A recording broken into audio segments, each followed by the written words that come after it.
Bienvenue dans notre studio du Salon Nautique de Paris. Aujourd'hui, nous accueillons Thibaut, qui est propriétaire d'un Dufour 34 et qui a pour habitude, d'après ce que j'ai compris, de faire pas mal de voiles en solitaire. Thibaut, est-ce que vous pouvez nous dire quand est-ce que vous avez acheté votre Dufour 34 ? Alors, le Dufour 34, je l'ai acheté ici au Salon Nautique en 2010, en décembre 2010, et il a été mis à l'eau en avril 2011 de mémoire. Voilà. Très bien. Alors, justement, qu'est-ce qui vous a plu sur ce modèle de bateau, le Dufour 34 ? Alors, pour préciser, le modèle, c'est un 34 Evolution Performance. Donc, c'est un des derniers qui a été fabriqué dans la série. Donc, je vais avoir la coque numéro 120.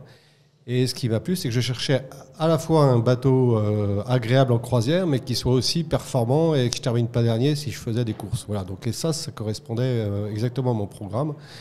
Et par rapport à la taille, comme effectivement, comme vous l'avez dit, je fais du solitaire, je n'ai pas besoin forcément d'un bateau beaucoup plus grand, et ça correspondait un peu au bateau de mes rêves qui avait tous les critères que je recherchais à l'époque. Et d'ailleurs, si c'était à refaire, je crois que je reprendrais le même modèle. Sauf que ça n'existe plus malheureusement en neuf. Mais il y a un marché de l'occasion assez vaste sur le même type de bateau. Et le bateau est très demandé sur le marché de l'occasion. Mais il n'est pas à vendre, le bien, donc il n'y a pas de souci. Mince. Voilà. Bon, ça, c'est doté. Quel type de navigation, justement, vous faites avec votre Dufour 34 depuis que vous l'avez ? Alors, j'ai différents types de navigation. Donc, soit je fais des sorties à la journée. Donc, j'ai la chance d'être en Méditerranée. Je dis que j'ai la chance parce que j'ai beaucoup navigué en Bretagne et la Méditerranée. Bon, il y a des avantages et inconvénients dans les deux. Mais la Méditerranée, on ne regarde pas forcément trop la météo pour savoir comment il faut s'équiper. On regarde juste un peu le vent, si on est dans une série de Mistral ou pas. Mais en général... même quand il y a du Mistral qui ne reste pas trop fort, ça reste toujours navigable. Voilà. Donc soit la sortie, c'est une balade à la journée avec soit des amis, soit des enfants, la famille. Soit c'est une balade sur plusieurs jours dans les îles. Voilà, Port-Cros, Saint-Tropez, un peu plus loin, retour Toulon. Ou après de l'autre côté, voilà, donc côté les Ambiers, les calanques de Cassis, etc. Donc c'est des promenades qui peuvent faire 3, 4, 5 jours. Voilà.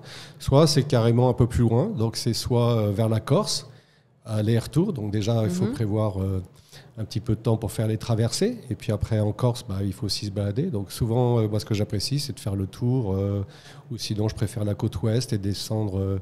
jusqu'au Lavezzi et la Sardaigne, voilà. Donc, et puis, alors, j'ai pas encore fait, mais je suis assez tenté par les Baléares. Mais il y a une traversée qui est un peu longue, alors qu'en solo, c'est un peu plus difficile quand il y a plusieurs nuits en mer. Voilà. Donc, quand il y a une seule nuit, il n'y a pas de souci. Bon, et quand il y a plusieurs nuits, il vaut mieux être en équipage et c'est pas évident.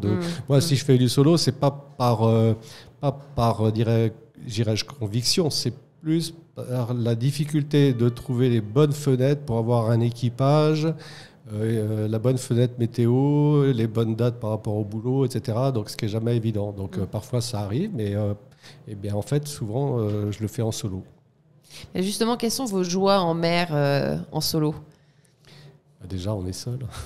Parce que dans ce que je veux dire par là, c'est qu'on est en face de soi-même et dans un environnement qui aide à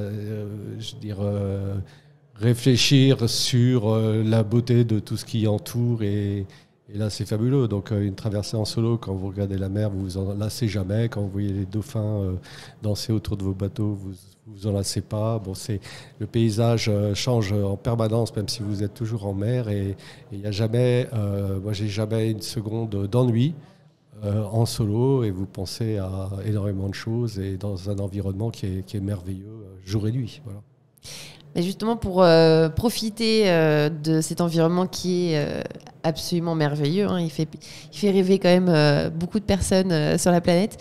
Quel type d'équipement vous avez à bord de votre Dufour 34 ? Alors j'ai l'équipement classique, je dirais, donc un bon moteur, j'ai des bonnes voiles, enfin j'ai pris des voiles un petit peu performantes parce que j'aime bien que le bateau aille vite. Et puis je suis aussi équipé en énergie avec un panneau solaire, donc j'ai un panneau de 150 watts qui, grâce au soleil dans le sud, permet de faire fonctionner le frigo et le pilote automatique. Voilà, donc, et les instruments de navigation. Donc ça me suffit amplement. Bon, la nuit, quand je navigue de nuit, je suis obligé de temps en temps de remettre un petit coup de moteur pour recharger les batteries. Mais sinon, je suis autonome en énergie, donc ce qui est très sympa. Voilà. Donc, et après, j'ai les équipements habituels, c'est-à-dire une petite annexe, un petit moteur d'annexe. Voilà, tout pour faire une croisière confortable, tout en ayant un bateau qui ne soit pas trop lourd. Ah oui, j'ai fait le choix d'avoir aussi un pont en tech, qui est un vrai plaisir pour marcher pieds nus. Bon, bah, c'est un peu lourd, donc il avance un peu moins vite, mais c'est un vrai plaisir. Voilà. Donc j'ai un équipement, je dirais, assez complet, voilà, pour faire plaisir, tout en ayant la performance que je recherche pour que le bateau avance bien. J'aime bien quand le bateau avance bien. Voilà. On a compris. Alors, avec votre bateau, est-ce que vous pouvez peut-être nous raconter un de vos plus beaux voyages ou un de vos plus beaux souvenirs à bord? J'en ai beaucoup.